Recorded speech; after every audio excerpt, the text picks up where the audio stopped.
দর্শক, আশা করি আপনারা সকলে খুব ভালো আছেন।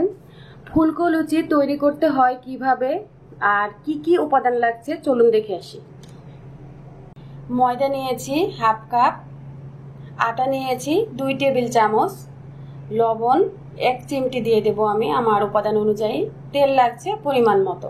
ময়দা আর আটা একসাথে মিক্সড করে লুচিটা খুবই সুন্দর সফট থাকে, সেজন্য আমি এই দুটো উপাদান একসাথে করব। আশা করি আপনাদের কাছে খুব ভালো লাগবে। আমি পরিষ্কার একটা ছোট বোল নিয়ে নিয়েছি, এর মধ্যে প্রথমে ময়দাগুলো নিয়ে নিচ্ছি, এবারে নিয়ে নিচ্ছি আটা, আর দিয়ে দিচ্ছি 1 চিমটি লবণ, এবারে দেব 2 টেবিল চামচ সয়াবিন তেল। হয়ে গেছে। এই উপাদানগুলোকে আমি খুব ভালোভাবে হাত দিয়ে মিক্সড করে নেব।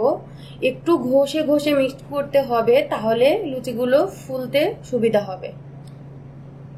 এবারে নর্মাল পানি দিয়ে আমি ডোটা তৈরি করে নেব। প্রথমে অল্প করে পানি দিয়ে দিচ্ছি, তারপরে আমি আমার প্রয়োজন মতো পানি নিয়ে নেব। হয়ে গেছে। ডোটা কিন্তু একটু শক্ত হবে। ডোটা তৈরি করে নেওয়া হয়ে গেছে। এ দেখুন, আমি একটু শক্ত করে তৈরি করেছি, কারণ এটা ঢেকে রাখলে পরবর্তীতে তুলতুলে নরম হয়ে যাবে। এভাবে হাত দিয়ে একটু ভালোভাবে মথে নিতে হবে। মথে নিয়ে এই ডোটিকে ঢেকে রাখতে হবে আধা ঘন্টা। 30 মিনিট ডোটাকে আমি ঢেকে রেখে দিয়েছিলাম। এখন এটা লুচি তৈরি করে নেওয়ার জন্য পারফেক্টভাবে রেডি হয়ে গেছে। ঢাকনাটা খুলে আমি এটা ভালো করে আরেকটু মিশিয়ে নিচ্ছি। এখন যেখানে আমি লুচিগুলোকে বেলে নেব সেখানে নিয়ে নিয়েছি, আর এটাকে একটু লম্বা আকৃতি করে আমি সমান সমান ভাগে ভাগ করে নেব।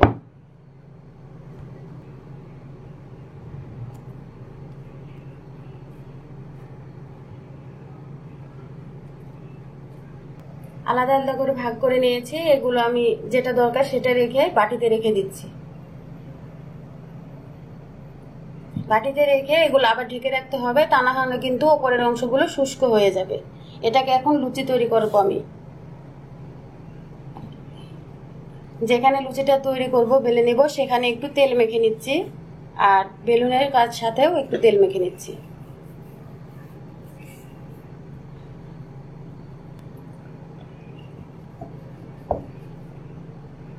খেয়াল রাখতে হবে যেন সব দিকে পুরুত্বটা সমান থাকে, তাহলে লুচিটা খুব ভালোভাবে ফুলে উঠবে। এই দেখুন, লুচিটা আমার বেলে নেওয়া হয়ে গেছে। এখন আমি এটাকে ভেজে নেওয়ার জন্য চুলায় চলে যাচ্ছি। লুচিটাকে ভেজে নেওয়ার জন্য আমি চুলার উপর একটি প্যান দিয়ে দিয়েছি, আর ডুবো তেলে ভাজার জন্য তেল নিয়ে এটাকে গরম করে নিচ্ছি। হাই হিটে দিতে হবে চুলাটা, কারণ খুব বেশি গরমে লুচিটা ভেজে নিতে হবে। আমি এটা পরীক্ষা করার জন্য ছোট্ট একটু ডো দিয়ে দিচ্ছি, আসলে তেলটা কেমন গরম হয়েছে। আপনারা দেখতে পাচ্ছেন এটা খুব ভালোভাবে ফুটে উঠেছে। এখন লুচিটাকে ভেজে নেওয়ার জন্য তেলের মধ্যে ছেড়ে দিচ্ছি। দেওয়ার পর অপেক্ষা করব।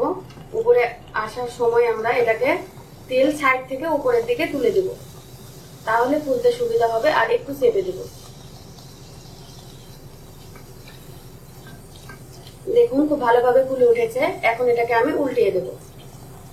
ব্রাউন করে ভেজে নেওয়ার দরকার নেই, হালকা কালার করে ভেজে নিলে এটা দেখতেও সুন্দর লাগবে, খেতেও অনেক মজা লাগবে। এক্ষেত্রে চুলার আঁচটা একটু কমিয়ে দিবেন। আমারটা ভেজে নেওয়া হয়ে গেছে। এখন আমি একটা ঝাঁঝরি যুক্ত চামচ দিয়ে এটাকে তুলে নিচ্ছি। তেলটাকে একটু ঝরিয়ে টিস্যু যুক্ত প্লেটের উপরে তুলে নেব। আমি আর একটা লুচি আপনাদেরকে ভেজে দেখিয়ে দিচ্ছি। ছেড়ে দেওয়ার পরে অবশ্যই এভাবে করে সাইড থেকে তেলগুলো তুলে দিবেন, আর একটু এভাবে হাতল দিয়ে চেপে ধরবেন। এই দেখুন কত সুন্দরভাবে ফুলে উঠেছে। এবারে উল্টিয়ে দেব। খুব সহজে তৈরি হয়ে গেল খুবই সফট এবং ফুলে ওঠা ফুলকো লুচি। আপনারা অবশ্য বাসায় ট্রাই করবেন। আমার এই ভিডিওটি দেখে যদি ট্রাই করেন তাহলে ইনশাআল্লাহ আপনাদের মন মতো ফুলকো লুচি তৈরি করতে পারবেন। আজকে বিদায় নিচ্ছি। আপনারা সকলে আমার জন্য দোয়া করবেন। আমার চ্যানেলটি প্লিজ প্লিজ বলতে সাবস্ক্রাইব করবেন। আল্লাহ হাফেজ।